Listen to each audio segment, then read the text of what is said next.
Durante o auge de sua operação, durante a Segunda Guerra Mundial, Auschwitz se transformou em uma máquina de genocídio, tortura e crueldade sem limites, onde mais de 1.300.000 pessoas foram brutalmente assassinadas. No entanto, tudo começou a se desmoronar no início do ano de 1945. É importante entender que Auschwitz não nasceu como um campo de extermínio, mas sim como uma prisão comum, principalmente destinada a prisioneiros poloneses, considerados uma ameaça pelos nazistas. Após a invasão da Polônia por parte da Alemanha, em setembro de 1939, o território polonês foi rapidamente conquistado e anexado ao domínio alemão, que passou a controlar vastas regiões do país. Uma dessas regiões era o sul da Polônia, onde ficava a cidade de Oświęcim, que posteriormente foi renomeada pelos nazistas para Auschwitz. Os alemães viram nesse local uma escolha estratégica para estabelecer um campo de concentração, devido a várias razões cruciais. Primeiramente, a localização era remota, escondida no interior do campo polonês, longe dos olhos do mundo, o que facilitava suas operações clandestinas.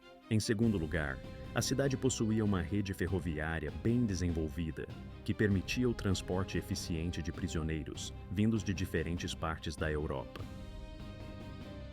Por fim, já existiam algumas antigas instalações militares na área, como quartéis e galpões, o que significava que os nazistas poderiam aproveitar essas estruturas pré-existentes, economizando tempo e recursos ao montar o campo.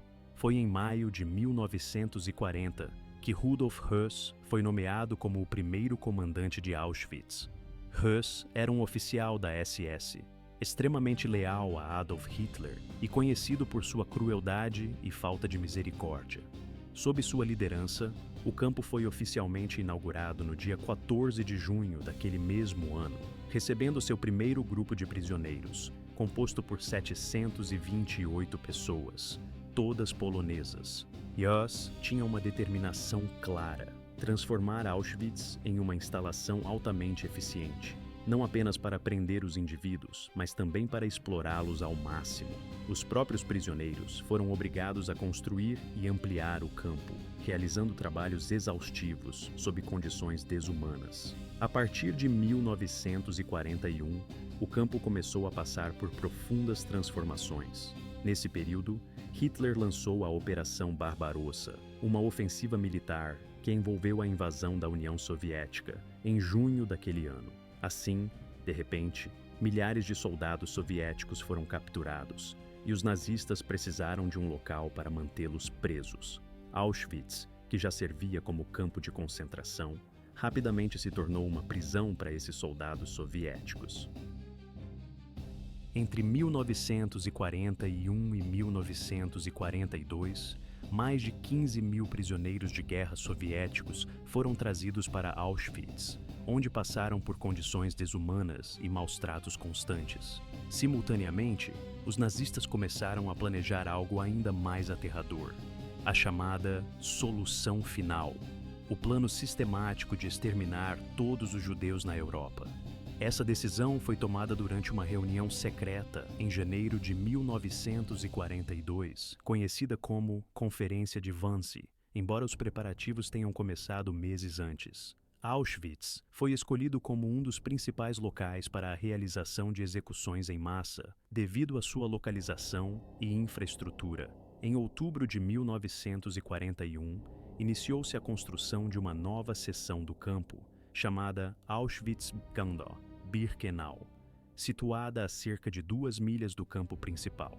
Essa nova instalação foi projetada especificamente para a realização de assassinatos em grande escala. Contava com enormes câmaras de gás, instalações subterrâneas, onde as vítimas eram mortas com Zyklon B, um gás utilizado inicialmente para matar piolhos, mas adaptado para matar seres humanos de forma eficiente.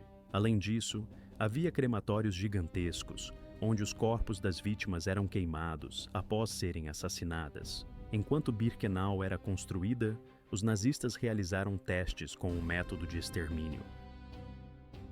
Em agosto de 1941, eles executaram a primeira experiência de gás usando Zyklon B, matando cerca de 600 prisioneiros soviéticos e 250 prisioneiros poloneses doentes. O gás, originalmente desenvolvido para eliminar piolhos, mostrou-se eficaz também para o assassinato em massa. Os nazistas consideraram esse teste um sucesso e adotaram o método como padrão na logística do Holocausto. Até o ano de 1000, Rudolf Höss, conhecido por sua crueldade implacável e pela liderança direta do campo de concentração de Auschwitz, teve um breve período de afastamento de suas funções, durante o qual foi substituído por Arthur Lieber Henschel. Contudo, essa mudança de comando não interrompeu, de modo algum, o fluxo de atrocidades e a máquina de morte que Höss ajudara a construir e a comandar. Quando Höss retornou ao cargo, no ano de 1944, sua responsabilidade passou a incluir a coordenação da deportação e do extermínio de uma das maiores vítimas do Holocausto, os judeus húngaros. Essas operações de genocídio foram entre as mais intensas e sistemáticas já realizadas em toda a história desse período sombrio. Para aqueles que chegavam ao campo de Auschwitz, a experiência de terror que os aguardava não cessava com a chegada. Na verdade, ela apenas começava, prolongando-se por momentos de uma angústia indescritível. A maior parte dessas pessoas tinha sido acondicionada em vagões de carga, conhecidos como os carros de bois, que os transportaram por dias, às vezes até uma semana inteira, sem que lhes fosse oferecida comida, água ou mesmo a possibilidade de usar um banheiro. Assim, muitos adoeciam, outros morriam pelo caminho, vítimas do cansaço, da fome e do desespero. Contudo, quando o trem finalmente parava, ninguém tinha certeza do que os aguardava na sequência, pois o destino final era envolto em uma nuvem de incerteza e medo. Ao desembarcarem, eram conduzidos até uma plataforma conhecida como a rampa. Inicialmente, essa rampa ficava localizada fora do campo original de Auschwitz I. Mas, com o passar do tempo, especialmente a partir do ano de 1944, uma nova e maior estrutura foi construída dentro do campo de Auschwitz-Birkenau, tornando o processo de seleção em massa ainda mais eficiente para os nazistas. Nesse momento, os prisioneiros eram submetidos a uma espécie de avaliação rápida, na qual seu corpo e aparência eram observados minuciosamente. Não havia julgamento nem perguntas. Eles eram simplesmente olhados de cima a baixo. Crianças pequenas, bebês, mulheres grávidas, idosos e qualquer pessoa que parecesse fraca ou doente eram encaminhados para o lado esquerdo da plataforma, um caminho que significava, na prática, a sentença de morte. Quem parecia mais forte, mais saudável e capaz de trabalhar era enviado para o lado direito, numa tentativa de parecer que tinha alguma esperança de sobrevivência. No entanto, essa esperança era uma ilusão, pois, mesmo aqueles que eram considerados aptos ao trabalho, também enfrentavam um destino cruel. Os enviados para o lado esquerdo eram enganados com a promessa de um banho de higiene. A narrativa de que eles seriam submetidos a uma desinfecção era uma mentira cuidadosamente construída pelos nazistas, mestres em manipulação e engano. As câmaras de gás, utilizadas para exterminar grandes grupos de pessoas, eram disfarçadas de instalações de banho. Algumas até possuíam cabeças de chuveiro falsas no teto para criar uma falsa sensação de normalidade. Os prisioneiros eram obrigados a despir-se completamente, deixando suas roupas e pertences em pilhas, com a orientação de que deveriam lembrar-se de onde as haviam colocado, pois retornariam após a desinfecção. Essa era mais uma mentira cruel. Na verdade, eles estavam sendo levados para uma sala grande, hermeticamente vedada, onde as portas eram fechadas com força. A partir de um pequeno orifício no teto ou na parede lateral, os nazistas despejavam Zyklon B, um pesticida altamente tóxico que rapidamente se dispersava pelo ambiente. O resultado era a morte de todos os presentes em aproximadamente 15 a 20 minutos. Os gritos de desespero, as mãos tentando abrir as portas, as pessoas se agarrando umas às outras na tentativa de encontrar uma saída, compunham um quadro de horror indescritível.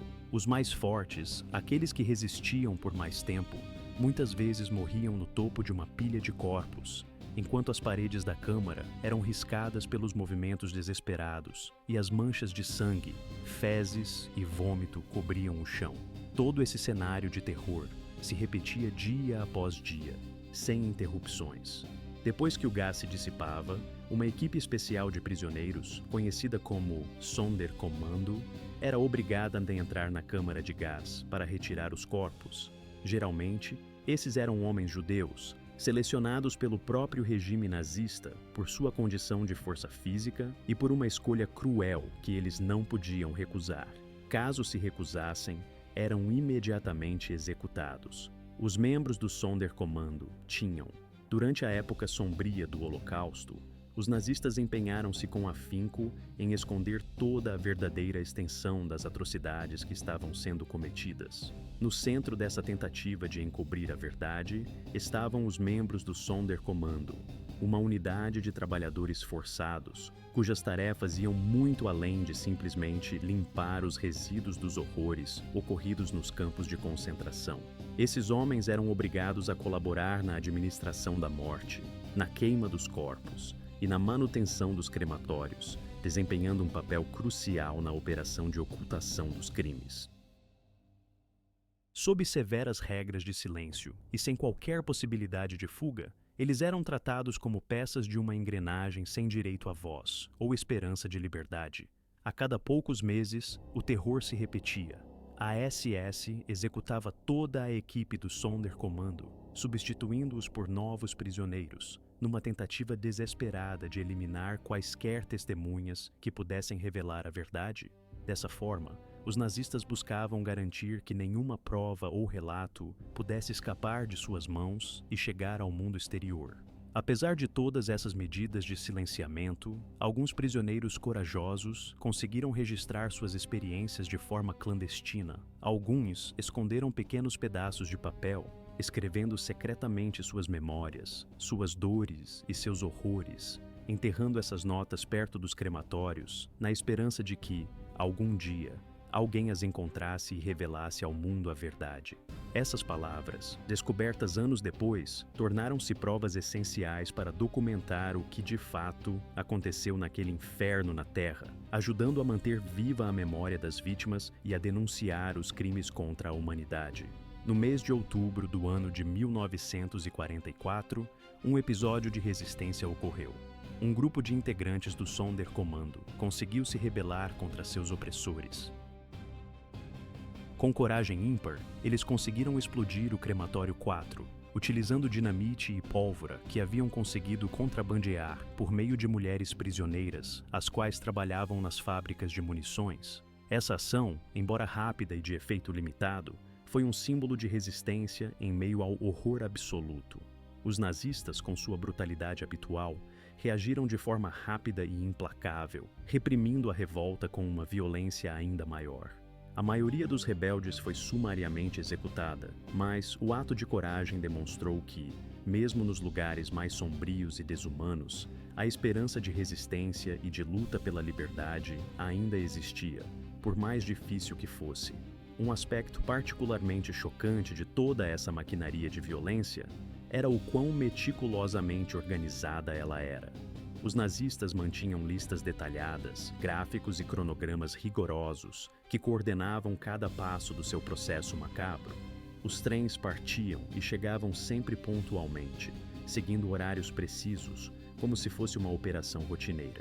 As seleções de quem iria viver ou morrer eram feitas de forma rápida, quase automática, enquanto as vítimas eram tratadas como gado, insensível e desumanamente, sem consideração alguma por suas vidas ou seus sentimentos.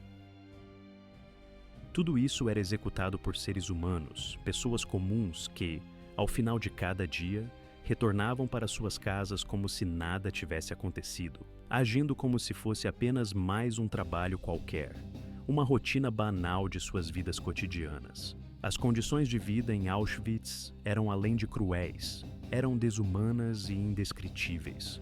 Os prisioneiros eram empilhados dentro de cabanas de madeira, especialmente em Auschwitz und Birkenau, construções que não possuíam aquecimento, isolamento ou janelas adequadas. Muitas dessas estruturas eram, na verdade, antigos estábulos de cavalos, originalmente destinados a abrigar cerca de 50 animais, mas que, de forma terrível, eram forçados a acomodar mais de 700 seres humanos em cada uma delas.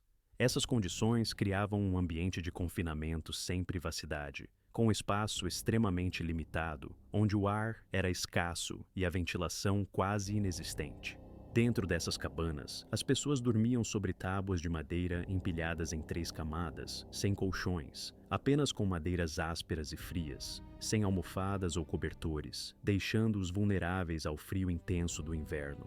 No inverno rigoroso, o frio era insuportável, os telhados vazavam, as floors estavam encharcadas de lama e ratos pululavam por todos os lados, tornando-se uma presença constante e assustadora. Para se manterem aquecidos, os prisioneiros muitas vezes dividiam uma cama com 2 ou 3 companheiros, tendo que se moverem juntos toda vez que alguém se virava durante a noite. Ao longo dos dias sombrios que marcaram a existência naquele inferno, muitos prisioneiros sucumbiram às doenças que se espalhavam silenciosamente entre as sombras do campo de concentração. Entre as enfermidades mais comuns estavam tifo, tuberculose e disenteria, doenças que se proliferavam especialmente durante os rigorosos e implacáveis meses de inverno.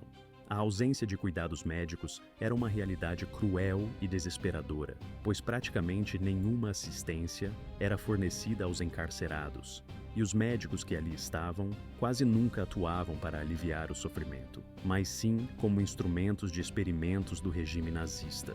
Uma presença meramente simbólica, que pouco fazia, além de observar ou participar nas atrocidades.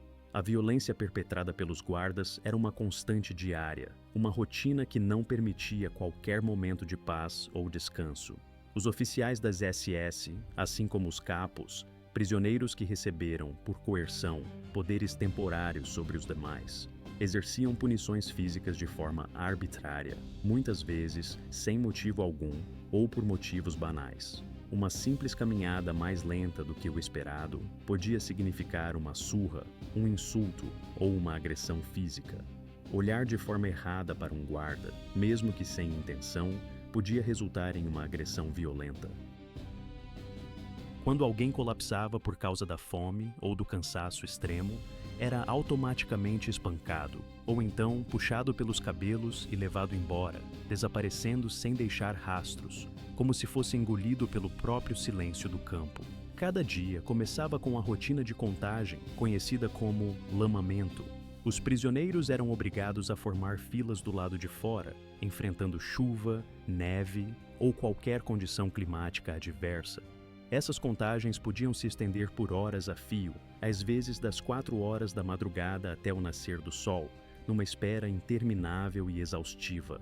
Durante esse período, os detentos deviam permanecer imóveis por horas, sob o olhar cruel dos guardas. Caso algum prisioneiro estivesse ausente ou desaparecido, a contagem se prolongava ainda mais, na busca desesperada por aquela pessoa, ou na punição coletiva de toda a turma, numa tentativa de pressionar ou eliminar qualquer resistência. Muitos daqueles que estavam ali acabaram congelados até a morte naquele frio extremo. Outros simplesmente desmaiavam e eram mortos ali mesmo, muitas vezes com tiros ou golpes fatais. Se alguém tentasse fugir, as consequências eram ainda mais drásticas e aterrorizantes. A punição máxima era a execução pública, na frente de todos os outros prisioneiros. Os nazistas muitas vezes penduravam o fugitivo em uma forca, deixando o corpo ali exposto por dias, como um aviso sombrio de que a tentativa de escapar era uma ameaça que não poderia ser tolerada. Em outros casos, uma fuga de um único prisioneiro levava à morte de 10 outros, escolhidos aleatoriamente, numa vingança brutal e impiedosa. O trabalho no interior do campo era, sem dúvida, uma das fases mais aterrorizantes da existência de quem ali permanecia. A maioria dos prisioneiros era forçada a realizar jornadas exaustivas de 12 a 14 horas por dia, sob qualquer condição climática. No inverno, temperaturas podiam cair muito abaixo de zero, tornando o trabalho ainda mais cruel e perigoso. No verão, o calor era sufocante, quase insuportável, aumentando o esforço físico e a desidratação. Os prisioneiros eram obrigados a trabalhar em campos agrícolas, pedreiras de cascalho, fábricas ou carregando pedras enormes, muitas vezes pesando dezenas de quilos. Os trabalhos mais degradantes estavam em locais como Buna Monovitz, onde os prisioneiros eram empurrados ao limite da resistência física até que não pudessem mais continuar. Aqueles que não conseguiam acompanhar o ritmo eram considerados inúteis, descartados como resíduos humanos e enviados direto para as câmaras de gás, numa cruel política de extermínio encoberta sob o disfarce de extermínio por trabalho.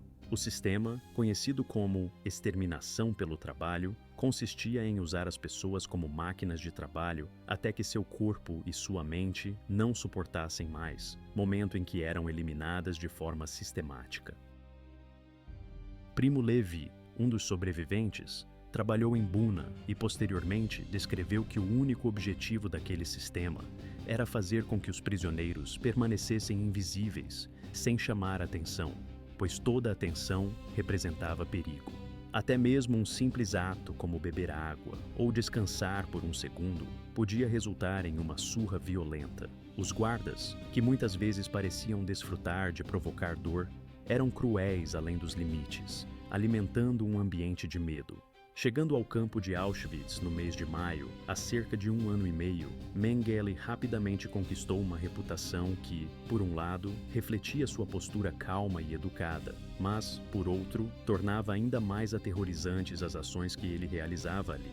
Sua presença, marcada por uma aparente cortesia, escondia um profundo interesse por uma área extremamente sombria da ciência e da crueldade humanas. Especificamente, seu foco eram os gêmeos, sobretudo crianças, e seu objetivo era descobrir maneiras de gerar mais descendentes arianos. Para Mengele, os gêmeos representavam uma espécie de chave, uma oportunidade única de desvendar os segredos da herança genética, que ele acreditava poder manipular para criar uma raça superior.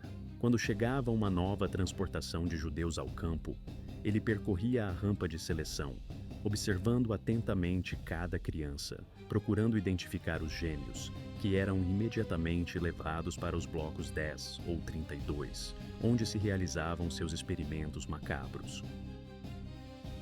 Essas crianças eram informadas de que eram sortudas, pois não seriam enviadas às câmaras de gás, uma mentira cruel que mascarava a verdadeira tragédia que as aguardava. Na realidade, o que lhes acontecia muitas vezes era ainda pior do que a morte rápida. Mengele conduzia centenas de experimentos diferentes, medindo suas cabecinhas, comparando órgãos internos e coletando sangue de forma incessante. Ele injetava corantes e substâncias químicas em seus olhos na tentativa de alterar a cor, geralmente para azul, causando infecções, cegueira e dores terríveis. Em algumas ocasiões, tentava unir 2 gêmeos por meio de costuras na pele e vasos sanguíneos, muitas vezes sem qualquer anestesia, na esperança de criar o que se chamaria de gêmeos siameses artificiais. A maioria dessas tentativas resultava na morte dos pequenos por infecção, perda de sangue ou choque. Quando as experiências chegavam ao fim, Mengele muitas vezes matava os gêmeos com uma única injeção de fenol no coração, procedimento que ele realizava para depois autopsiar os corpos, comparando seus órgãos internos em busca de respostas. Entre cerca de 1.500 pares de gêmeos trazidos ao seu laboratório improvisado, apenas aproximadamente 200 conseguiram sobreviver a esses horrores. Não foi somente Mengele quem realizou atrocidades naquele campo.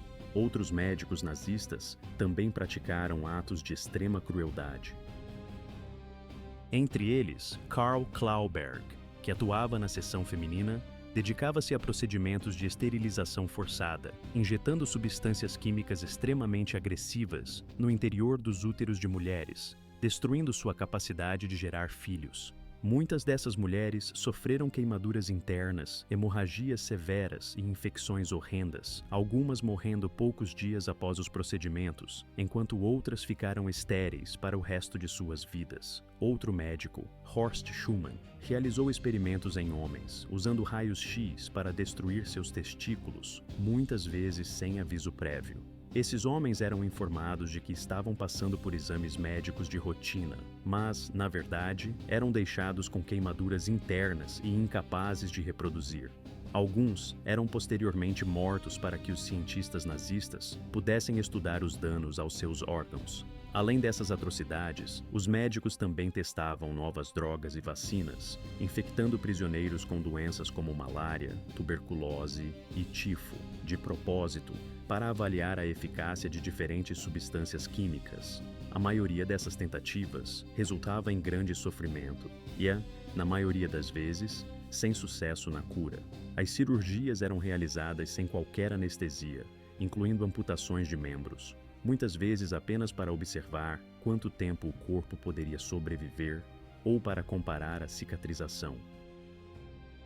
Outros prisioneiros eram colocados em câmaras de congelamento com o objetivo de determinar quanto tempo uma pessoa podia resistir às temperaturas extremamente baixas do inverno soviético, uma preparação para as campanhas militares na frente oriental. Ainda houve experimentos envolvendo queimaduras e ferimentos, nos quais a pele dos prisioneiros era esfregada com substâncias químicas para causar infecções ou feridas abertas. Tudo para que os cientistas nazistas pudessem testar tratamentos que, na maioria das vezes, agravavam ainda mais a condição dos pacientes. Pouquíssimos que participaram dessas experiências sobreviveram e suas vidas foram marcadas por sofrimento e dor indescritíveis, resultado de uma crueldade sem limites. Aqueles que conseguiram sobreviver às terríveis condições enfrentadas durante o Holocausto frequentemente carregaram, ao longo de toda a sua vida, ferimentos profundos, dores persistentes ou traumas que deixaram marcas indeléveis em suas almas.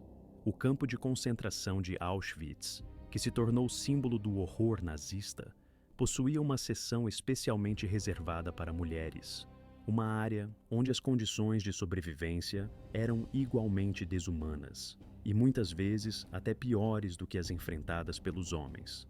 Nesse setor, as mulheres eram obrigadas a despojar-se de suas roupas e permanecer de pé por horas intermináveis, sob condições de frio intenso, sem qualquer conforto ou proteção, enquanto eram submetidas a experiências e abusos indescritíveis. As mulheres que trabalhavam como guardas, conhecidas como SS femininas, eram notórias por sua crueldade e frieza, muitas vezes cometendo atos de violência sem qualquer remorso. As gestantes, na maioria das vezes, eram mortas imediatamente após a descoberta de sua gravidez. E, se uma mulher conseguisse dar à luz, seu bebê era rapidamente arrancado de seus braços e também assassinado como parte de um cruel experimento de desumanização. Além de toda essa brutalidade, as mulheres eram utilizadas em experimentos médicos, especialmente aqueles relacionados à esterilização, com o objetivo de destruir sua capacidade de reprodução. Uma sobrevivente, Olga Lengyel, recordou com detalhes angustiantes como os recém-nascidos eram afogados em baldes, diante de seus olhos desesperados, enquanto as mães choravam impotentes, presenciando a morte de seus próprios filhos. À medida que o ano de 1945 chegava ao seu fim, especificamente em janeiro, a ameaça de avanço do Exército Vermelho tornava-se cada vez mais próxima de Auschwitz, vindo do leste. Os nazistas, cientes de que a derrota era inevitável, passaram a agir de forma desesperada, buscando eliminar qualquer evidência de seus crimes. Documentos eram queimados em fogueiras improvisadas, os crematórios eram explodidos para destruir os corpos e evidências, e aqueles prisioneiros que poderiam testemunhar ou revelar a verdade eram sistematicamente assassinados para silenciar suas vozes. No dia 17 de janeiro daquele ano, os guardas da SS iniciaram o que ficou conhecido como as Marchas da Morte.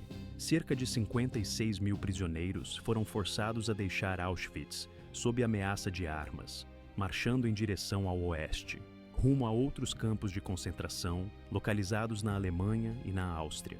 O clima era de extremo frio, com temperaturas abaixo de 0 grau, e a maioria desses homens, mulheres e crianças não possuía calçados adequados, roupas de inverno ou qualquer tipo de alimento. Ao longo dessa jornada cruel, milhares de prisioneiros morreram de várias formas. Alguns foram alvejados pelos guardas, outros congelaram até a morte, enquanto muitos simplesmente não resistiram à exaustão e à fome. Aqueles que não conseguiam caminhar eram muitas vezes mortos ali mesmo, com tiros disparados por soldados nazistas. As estradas cobertas de neve e sangue testemunhavam a tragédia de uma fuga impossível, e muitos prisioneiros, debilitados pelo frio e pela fome, simplesmente caíam e eram deixados para morrer na pista. Essas marchas duraram vários dias, e a maioria dos que participaram delas não conseguiu sobreviver para contar a sua história. Quando finalmente o exército soviético chegou ao campo de Auschwitz, no dia 27 de janeiro de 1945, eles se depararam com uma cena de horror indescritível. Aproximadamente 7.000 prisioneiros ainda permaneciam lá, fracos, doentes e à beira da morte, incapazes de escapar ou de se levantar. Os soldados soviéticos ficaram profundamente chocados com o que viram: montanhas de corpos mortos, quartos repletos de cabelos humanos cortados, milhares de sapatos, malas, óculos e até roupas de bebê espalhadas por todo o lado. Era evidente que uma tragédia sem igual havia ocorrido ali. Os soviéticos também encontraram as evidências dos gases utilizados nas câmaras de execução e nos fornos crematórios, mesmo depois de os nazistas terem tentado destruí-los, queimando documentos e explodindo instalações. Restos dessas estruturas macabras ainda estavam lá, testemunhando o maior crime contra a humanidade já cometido. Os sobreviventes deram seus testemunhos, narrando seus horrores individuais e coletivos, permitindo que o mundo compreendesse, lentamente, a extensão do horror de Auschwitz. Após o fim da guerra, a verdade sobre o que havia acontecido ali chocou e abalou profundamente a consciência mundial. Em 1947, Rudolf Höhr,